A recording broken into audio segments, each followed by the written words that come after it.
ఈరోజు ఉయ్యలవాడ నరసింహారెడ్డి గారి వర్ధంతి సందర్భంగా ఈరోజు ఎంతో ఘనంగా కర్నూలులో కల్లూరు వరకు ఓర్వకల్లు ఎయిర్పోర్ట్ వరకు ఈరోజు కారు ర్యాలీ రెడ్డి సంక్షేమ సంఘం వారు కార్ల ర్యాలీ నిర్వహించి ఎంతో ఘనంగా మేము ఈరోజు చేసుకుంటున్నాము.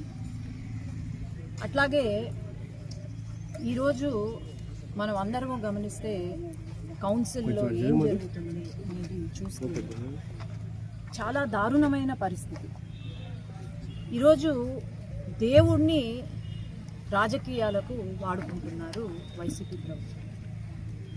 మనం అందరం గమనిస్తే వాళ్ళు అసెంబ్లీకి రారు, 11 మంది అసెంబ్లీకి రారు. అసెంబ్లీకి వచ్చిన నిమిషంలో వెళ్ళిపోతారు, లేదంటే దేవుణ్ణి వాడుకొని ఈరోజు రాజకీయం చేస్తున్నారు. వాళ్ళకు అర్థం కాని విషయం ఏంటంటే దేవుణ్ణి రాజకీయాలకు వాడుకుంటే వారు ఎంత పాపం తగులుతుంది అనేది వాళ్ళకు అర్థం కావాలి. ఆనాడు టీటీడీ చైర్మన్గా భూమన కరుణాకర్ రెడ్డి గారిని పెట్టింది. ఆయన ఆ రోజు ఏమన్నారు, వెంకటేశ్వర స్వామి ఒక నల్ల రాయి మాత్రమే అని ఆ రోజు అన్నారు. ఈరోజు నిన్న ఏదో ప్రెస్ మీట్లో కూర్చొని జగన్ రెడ్డి గారు జీవో 123 అని అంటారు. కానీ అసలు ఏంటి దాని వెనకాల అనేది ఈరోజు నేను అడుగుతున్నాను. ఆనాడు భూమన కరుణాకర్ రెడ్డి గారు వెంకటేశ్వర స్వామి అంటే భక్తి లేదు, ఆయన అసలు హిందువే కాదు. మన అందరికీ తెలుసు కూతురు పెళ్లి ఏ రకంగా ఏ మతపరంగా చేశారు అని అందరికీ తెలుసు. అట్లాగే మళ్ళీ తర్వాత వచ్చిన వైవి సుబ్బారెడ్డి గారు ఆనాడు గోవింద నామము అనుకోనే బదులు ఆ రోజు జగన్ రెడ్డి రక్షక గోవింద గోవింద అని పలుకుతారు. ఒకవైపు బైబిల్ పట్టుకొని ఇంకోవైపు జగన్ రెడ్డి రక్షక అని అంటారు. మరి మనం అందరం ఆలోచన చేయాలి. ఈరోజు జీవో జీవో జీవో అని కూర్చొని అంటున్నాడు జగన్ రెడ్డి గారు. నేను ఒకటే ప్రశ్న, టీటీడీ మీ ప్రభుత్వ హయాంలో టీటీడీ తిరుపతి తిరుమల దేవస్థానంలో అన్యమత ప్రచారము ఎప్పుడు జరిగింది? అన్యమత శిల ఒకటి టీటీడీ దేవాలయంలో మనం అందరం చూసాము. ఆఖరికి తిరుమలకు వెళ్ళే బస్సు టికెట్ల పైన కూడా అన్యమత ప్రచారం జరిగింది. ఇవన్నీ మర్చిపోయినారా? ఆనాడు 5 సంవత్సరాల కాలంలో గుళ్ళు కొల్లగొట్టారు, మనం అందరం చూసాం. దాదాపు 300 పైన గుళ్ళు. అట్లాగే శ్రీరాముల వారి తల నరికారు. ఇవన్నీ మనం గమనిస్తూనే వచ్చాము. కానీ ఈరోజు ఏమీ తెలియనట్టు మరి దేవుణ్ణి కౌన్సిల్లో ఒక పాంఫ్లెట్ మాదిరి వెంకటేశ్వర స్వామిని ఒక పాంఫ్లెట్ మాదిరి తీసుకొచ్చి చెప్పులు వేసుకొని మళ్ళీ మేము చెప్పులే వేసుకోలేదు ప్రూవ్ చేయండి అని అంటారు. ఇదిగో చెప్పులు వేసుకొని వెంకటేశ్వర స్వామి ఫోటోని పాంఫ్లెట్ రూపంలో మళ్ళీ ధర్నా రూపంలో, అక్కడ ఆడవాళ్ళు కూడా ఉన్నారు, మహిళలు ఉన్నారు, రోజు పూజ చేస్తారు, దీపం పెడతారు. మరి వాళ్ళకు కూడా అనిపించలేదా ఇది తప్పు అని? మళ్ళీ ధర్నా అయిపోగానే వెంకటేశ్వర స్వామి ఫోటో పట్టుకొని జై జగన్ జై జగన్ అంటారు, గోవిందా గోవిందా అనకుండా. అట్లాంటిది మనము అసలు వీళ్ళ అండి దేవుడు గురించి మాట్లాడేది? కొంతమంది ఉంటారు, వీళ్ళకు ఒకటే అండి, ఇద్దరు, ఒకరు రౌడీయిజం చేసేవాళ్ళు, ఇంకొకరు దేవుణ్ణి వాడుకునే వాళ్ళను తయారు చేస్తున్నారు జగన్ రెడ్డి గారు. ఏదో నిన్న డైలాగులు కొట్టారు, ఆంచి తూంచి వేయాలంట అడుగులు. అయ్యా జగన్ గారు, మీరు ఆచి తూచి అడుగులు వేస్తే బాగుపడతారు, కానీ ఆంచి తూంచి అడుగులు వేస్తే ఇట్లనే జరుగుతుందయ్యా అని నేను చెప్తున్నాను. దేవుణ్ణి వాడుకుంటే రాజకీయంగా నాశనం అయిపోతారు. నిజమే, కొంతమంది పిల్ల నాయకులు వచ్చి డైలాగులు కొట్టినారు. ఏమంట హాస్పిటల్కి వెళ్తే మేమేనంట, ఏంది జైలుకి వెళ్తే మేమేనంట, పడుకుంటే మేమేనంట.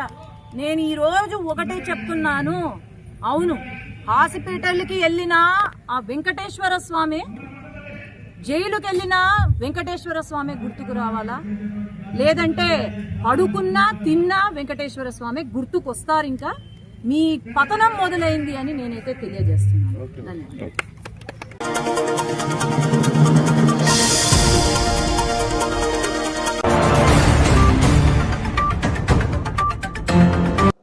అందరికీ నమస్కారం.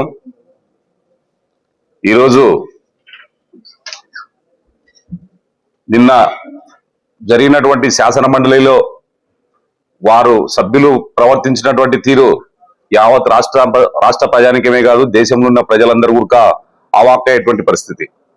ఎందుకంటే ఒక దేవుని ఫోటో పట్టుకొని చెప్పులు వేసుకొని శాసన మండలిలో నిరసన తెలిపి ఆ ఫోటోలు అక్కడ పడేసిపోయినటువంటి విధానము దేశంలో ఉన్నటువంటి హిందువుల మనోభావాలంతా దెబ్బతినే విధంగా వైసీపీ నాయకులు ప్రవర్తించినటువంటి తీరు చాలా బాధాకరమైనటువంటి తీరు.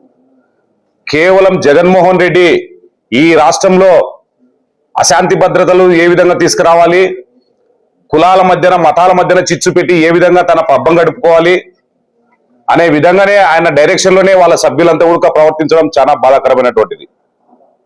మరి ఈనాడు రాజకీయం కొరకు దేవుణ్ణి కూడా వాడుకుంటూ ఒక పరమ పవిత్రమైనటువంటి గుడిని ఈ రోజు రాజకీయాలలో అప్రతిష్ట పాలు చేస్తున్నటువంటి రాజకీయ నీచుడు ఎవరైనా ఉన్నారంటే అది జగన్మోహన్ రెడ్డి అని చెప్పేసి ఈ సందర్భంగా మనం తెలియజేస్తున్నాం. ఎందుకంటే రాజకీయంలో నిరసనలు తెలిపే విధానాలు వేరుంటాయి, ప్రశ్నించే విధానాలు వేరుంటాయి, మండలిలో మనం అనుసరించాల్సినటువంటి వ్యూహాలు వేరుంటాయి. కానీ అవన్నీ పక్కన పెట్టి కేవలము ఏ విధంగా ఈ రాష్ట్రంలో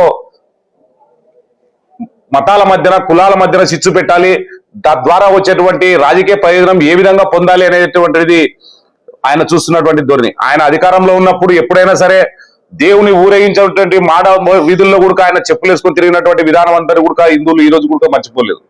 మరి ఆనాడు గుళ్ళ మీద జరిగినటువంటి దాదాపు ఏ గుడి మీద జరిగినా కానీ ఆయన ముఖ్యమంత్రి హోదాలో ఉండి ఇది తప్పు అని ఖండించినటువంటి దాఖలాలు లేవు.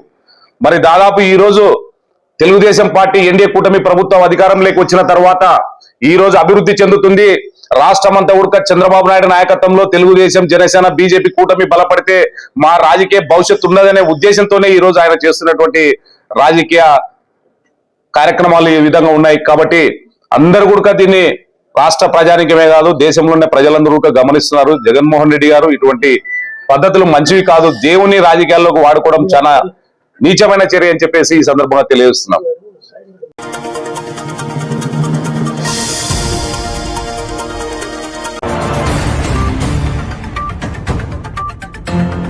మీడియా మిత్రులకు నమస్కారం.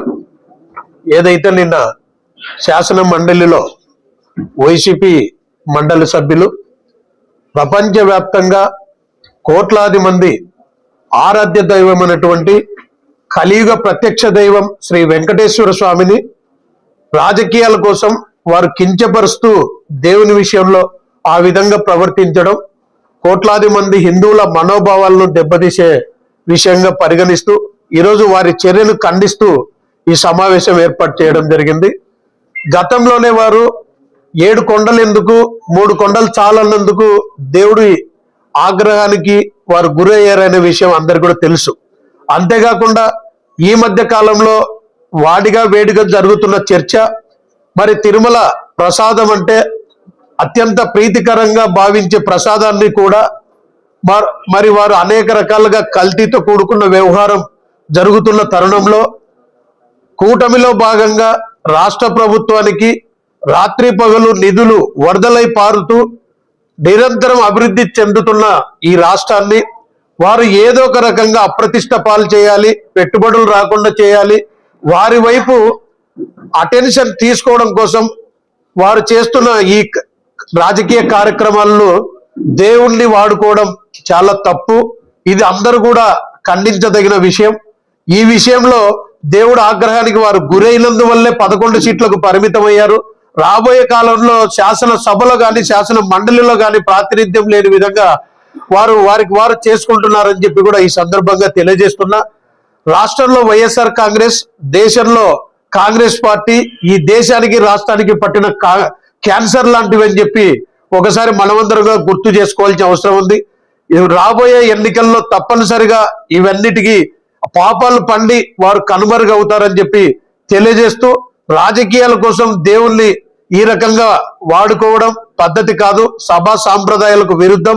తప్పనిసరిగా ఇలాంటి ప్రయత్నాలు ఇంకొకసారి చేయకూడదని చెప్పి తెలియజేస్తున్న మీడియా ముఖంగా ఇలాంటి ప్రయత్నాలు చేస్తే వైసీపీకి పుట్టగతులు ఉండవని కూడా తెలియజేస్తున్నా.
చేస్తావునా?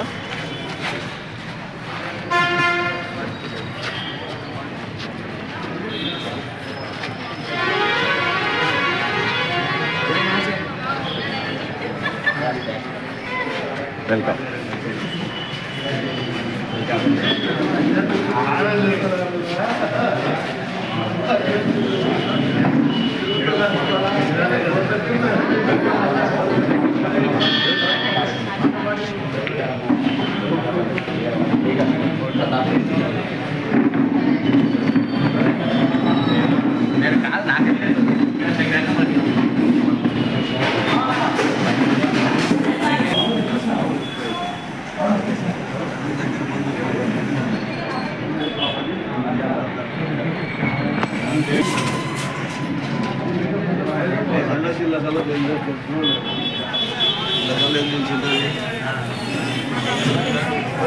అన్న ప్రభాకర్ రెడ్డి అన్న శిల్ప మోనిటి బావ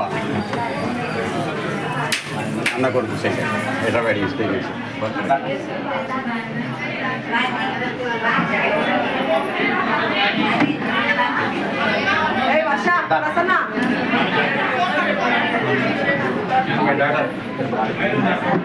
Sanila is having a hotel industry.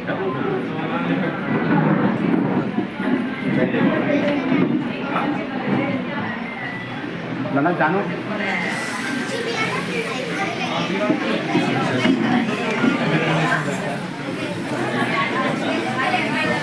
Malaredi.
బయట వచ్చిన మందులే సుక్కలు తీశారు వాళ్ళ పిల్లలు వీళ్ళని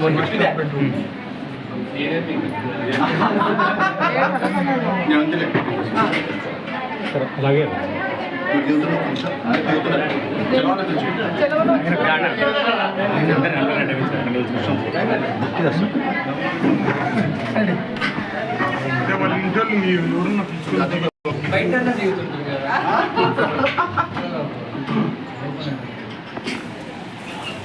ఆ పాప ఇంతలోకి వచ్చింది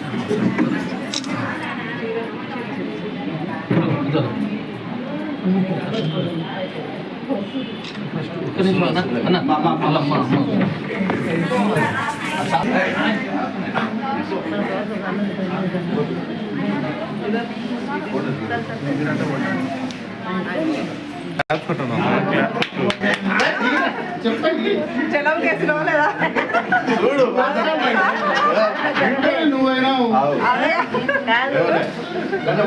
ఉన్నారు లేదా ఏం లే ఎందుకు కాదు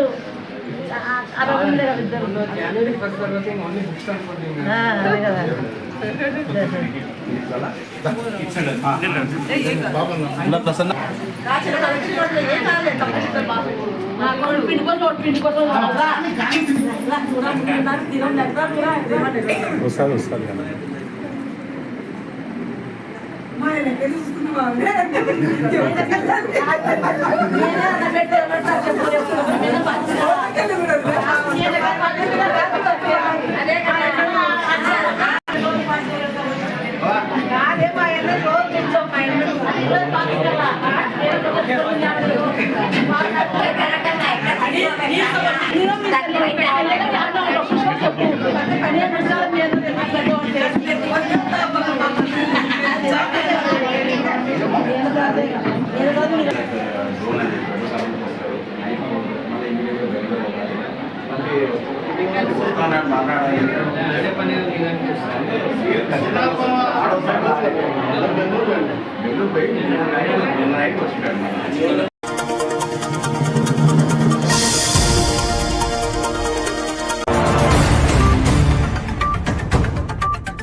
Aditya District Baby Center consulting. Aditya District Baby Center తరఫున వెంకట సుబ్బారెడ్డి హాస్పిటల్లో కర్నూలు డిస్ట్రిక్ట్ నంద్యాల డిస్ట్రిక్ట్ లో క్యాంప్ కండక్ట్ చేయబడినది. ఈ క్యాంప్ లో మెయిన్ గా పిల్లలు లేని వారికి అవేర్నెస్ ప్రోగ్రామ్ కోసము ఈ క్యాంప్ కండక్ట్ చేయబడినది. సో పిల్లలు లేని వారికి అంటే రెగ్యులర్ గా ఉన్న వాళ్ళకు, జన్యు పరీక్షా విధానంలో లోపాలు ఉన్న వాళ్ళకు, కలిసి మోర్ దాన్ 35 years ఉన్న వాళ్లకు, తర్వాత అంతు చిక్కని నవజాతి శిశు మరణాలు, వంశపారంపర్య ఎదుగుదల లోపం గల వారికి, ఏకజన్యు సమస్యతో పిల్లలు కలిగి ఉన్న వారికి, భార్యాభర్తలు ఇరువులో లేదా ఒకరిలో జన్యు పరీక్ష సమస్యలు గల వారికి, సిస్టిక్ ఫైబ్రోసిస్ గల వారికి, మెయిన్ గా పిండం గర్భాశయంలో ప్రవేశపెట్టక ముందు జన్యు పరీక్ష చేయడానికి Kurnool Aditya district baby centre లో ఫెసిలిటీ ఉందని చెప్పడం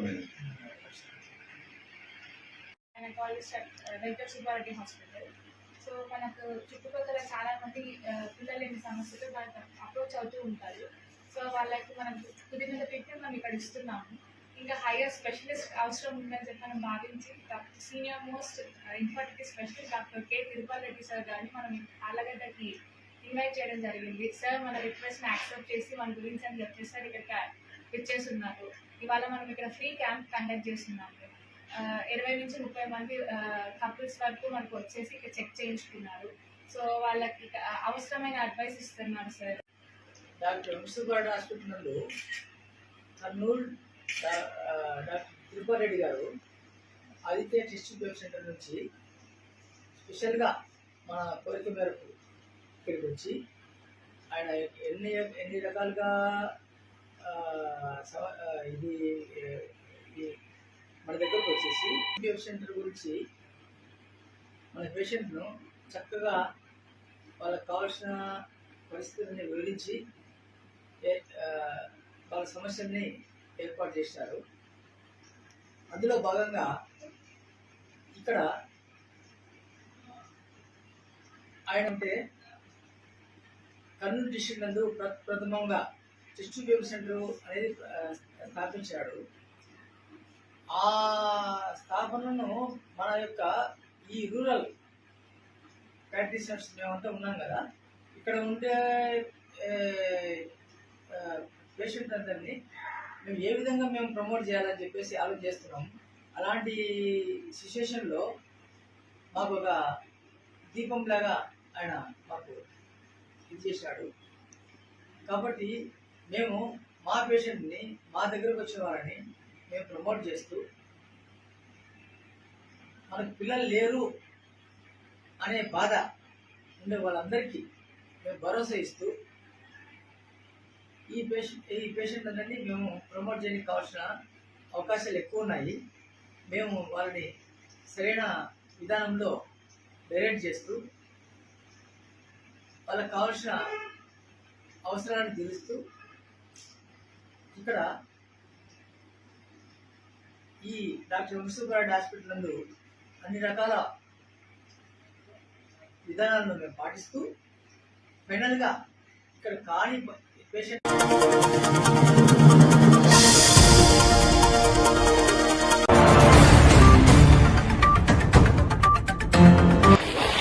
సార్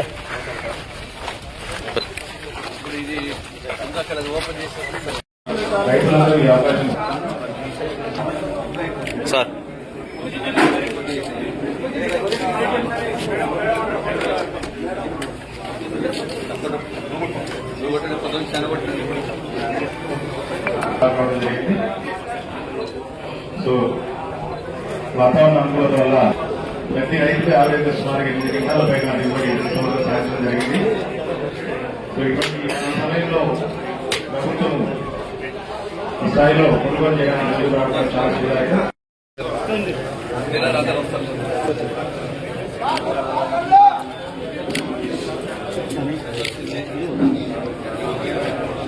గురుగారు ఒకసారి సార్ 1 సెకండ్ సార్.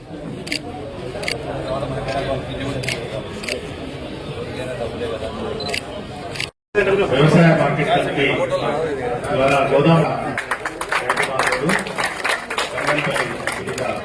గౌరవనీయులు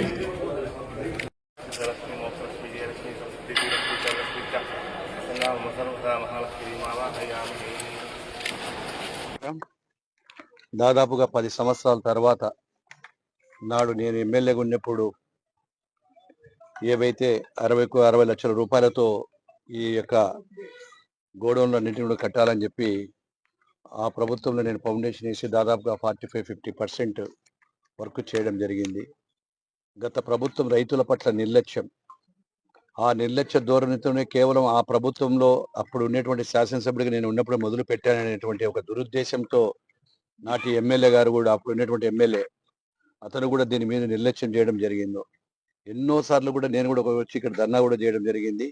ఏదైతే ఈ యొక్క గోడౌన్లు కావచ్చు, గత ప్రభుత్వంలో శాంక్షన్ చేసిన శాదిఖానా కావచ్చు, వీటన్నిటిని కూడా నిర్లక్ష్యం చేసిన తర్వాత కూడా వాళ్ళు చేస్తే ఈరోజు ఈ ప్రభుత్వం వచ్చిన వెంటనే ఎన్ని ఇబ్బందులు ఆర్థికంగా ఉన్నప్పటికీ రైతుల పక్షపాతిగా రైతులకు ఏదైతే సౌకర్యం కోసం ప్రైవేటు గోడౌన్లో ఎక్కువ రేట్లు పెడతా ఉన్నారనే ఉద్దేశంతో ఈరోజు వీటిని తొందరలోనే కంప్లీట్ చేసి ఈరోజు రైతులకు అంకితం చేస్తున్నందుకు సంతోషంగా ఉంది. ఈ యొక్క నాకని చెప్పి తెలియజేస్తా ఉన్నాను. అదేవిధంగా ఏదైతే శనగ పంటకు మద్దతు ధర ఇవ్వాలనేటువంటి ఉద్దేశంతో ధర మార్కెట్ ద్వారా 5,875 రూపాయలతో కొంటున్నాం క్వింటాలు. అదేవిధంగా ప్రతి ఎకరాకు ఎవరైతే ఈ క్రాప్ బుకింగ్లో ఉంటుందో వాటన్నిటిని కూడా ఎకరాకు 10 క్వింటాల వరకు కూడా తీసుకోవడం జరుగుతూ ఉంది. రైతులందరినీ కూడా ఒకటే కోరుతా ఉన్నాము, ఏవైతే పరిమితులు ఏవైతే ఉంటాయో ఈ క్రాప్ బుకింగ్ తీసుకోకపోతే అవి ఖచ్చితంగా కూడా తీసుకోబడవు. కాబట్టి ఇంకా సమయం ఉంది. ఈ క్రాప్ బుకింగ్ ఉన్న వాళ్ళు ఏదైనా ఉంటే అవన్నీ కూడా బుక్ చేసుకోవాలని చెప్తా ఉన్నాము. వనగానపల్లె నియోజకవర్గంలోనే 5 మండలాలలో కలిపి 78,000 మెట్రిక్ టన్నులలో ఈరోజు మా దగ్గరికి రికార్డు ప్రకారం వచ్చాయి. ఈ మెట్రిక్ టన్నులను కూడా ఖచ్చితంగా కూడా ప్రతి ఒక్కటి కొంటాము. బట్ సాగు ఉన్న వరకు నాణ్యమైనటువంటి ఎక్కడ కూడా రిజెక్ట్ కావడానికి అవకాశం లేకుండా తీసుకురమ్మని చెప్పి రైతులను కూడా కోరుకుంటా ఉన్నాము. అదేవిధంగా ఈరోజు బయట ఏదైనా ఎక్కడైనా సంబంధం ఉన్నప్పుడు ఉంటే స్టోరేజ్కి సంబంధించి కూడా సిడబ్ల్యూసి గోడౌన్లు కూడా ఎక్కువ తీసుకోవాలని చెప్పాము. ఇప్పుడే మార్కెట్ వారు కూడా మేము ఈ గోడౌన్లు తీసుకుంటామని చెప్పి ముందుకు వస్తూ ఉన్నారు. ఈ మార్కెట్ ద్వారా ప్రభుత్వానికి మేము కూడా ఏవైతే వాళ్ళు అడుగుతున్నారో వాటిని తీసుకుపోయి ఖచ్చితంగా కూడా రైతు ప్రయోజనాల కోసం ఏదైతే రైతుకు నష్టాలు రాకూడదనే ఉద్దేశంతోనే ఈరోజు ఈ యొక్క ధర తీసుకొని ప్రభుత్వం తీసుకునేటువంటి గౌరవ ముఖ్యమంత్రి గారి ముఖ్యమంత్రి గారికి అదేవిధంగా మా యొక్క అచ్చెన్నాయుడు గారికి కూడా ధన్యవాదాలు తెలియజేస్తా ఉన్నాము. ఇంకా ఏవైనా సమస్యలు ఉంటే కూడా వారి దృష్టికి తీసుకెళ్లి పరిష్కారం చేస్తామని చెప్పి తెలియజేస్తాం.